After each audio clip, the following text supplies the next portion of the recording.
How do you see the quality of a band? It's when they present music in a genre that we are not particularly fond of, but which still captivates us. That's precisely what Hippotraktor have done here on Stasis. From beyond the labels of post-hardcore, post-metal, progressive, gent or jazz, this is an album that breathes and grows with every listen. The melodic potential is comparable to the destructive power that it has.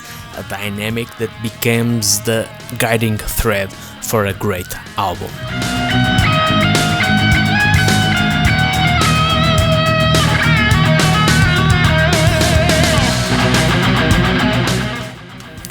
This is the debut album by Swedish duo Mylingen, who brings a mixture of black death and melodic doom metal that fill us with nostalgia in a completely natural and fluid way, a perfect combination of heaviness and aggression, but also melody and melancholy, just like in the 90s, or at least just like the idea we had of what was done back then. An album that will surprise anyone who has a soft spot for this mix.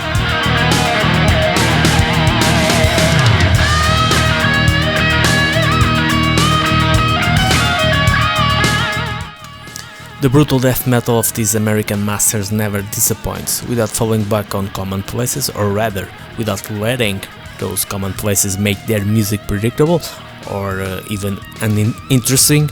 Gorgatron returned with a solid, sober and highly effective album that you quickly embark on multiple listens without noticing.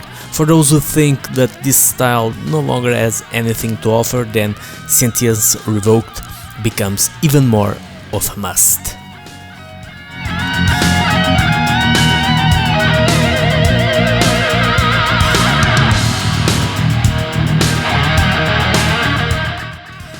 Instrumental post-doom metal, that alone is enough to guarantee our attention, and then the music contained here on this self-titled debut from Italians Ainu does the rest. 4 long songs and an interlude in the form of DEVS bring monolithic heaviness but also an atmospheric ambience typical of post-rock that works very well for those who like intense astral journeys. It's one of those albums you can't switch off from, and that in itself is a guarantee of longevity.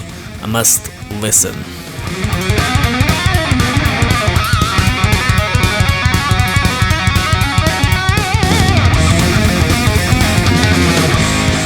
And her debut for Season of Mist. Although her music can be considered metal, the association makes perfect sense. Cinematic landscapes as well. In fact, the composer and performer has made music for film, television and games such as The Last Kingdom and God of War. So cinematic landscapes together with an ambient feel pulling on folk, but also chill out in a delightful album that is almost impossible to disconnect from.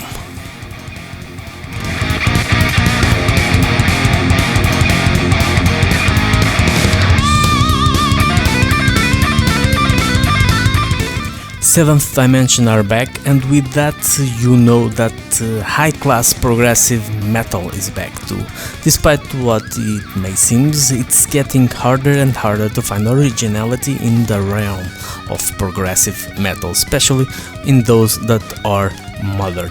Despite the natural comparisons to Dream Theater, which is still the major reference for traditional progressive metal, if we can call it that, Seventh Dimension have their own identity, and here they have one of their best albums of their career, where the highlight naturally goes to the epic 25-minute Final Frontier.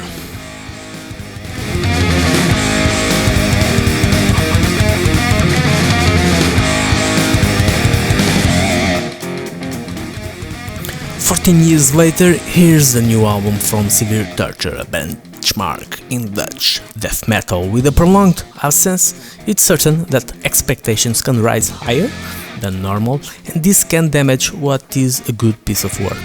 There's no risk of that here, I must say. Torn from the jaws of death is destructive from start to finish, but always with excellent hooks in the form of riffs, leads and solos. 14 years were quickly forgotten by an extraordinary comeback album.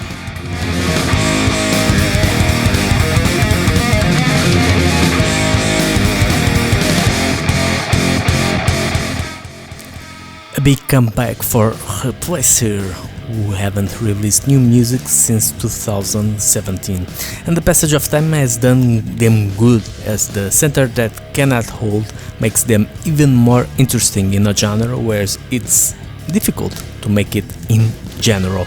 Technical death metal, but with catchy melodies and, best of all, real songs. When you have the ability to combine all these elements and add real songs, then there's nothing more to it. Technical death metal in full force.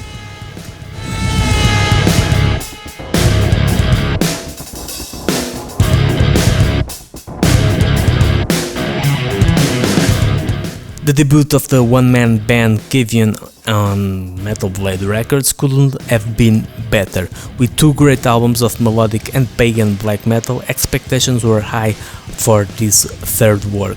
Expectations were not disappointed with the formless fires. Memorable and epic riffs, leads and solos, guitar obviously, that stick in the memory without ever wanting to let go, and an album that sounds refreshing on every listening, even without anything revolutionary to present. As we've said a few times, it's not important to constantly innovate, we just want good music, and here we have an album full of it, one of the best of its kind so far.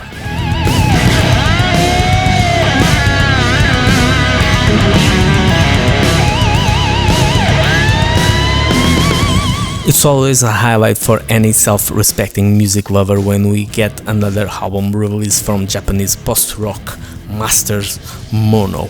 To say that Oath was an eagerly awaited album is redundant, because from the moment the band established themselves in our musical tastes, any artistic movement, whatever it is shrouded in high expectations. Oath, the 12th album of their career, was no different, nor is the way it enveloped us with fantastic beauty, tapestries of sound that are woven like an enveloping soundtrack. A soundtrack of your life, of our life, the way we would like it to be, where beauty also combines with a certain sense of melancholy to leave us completely surrendered.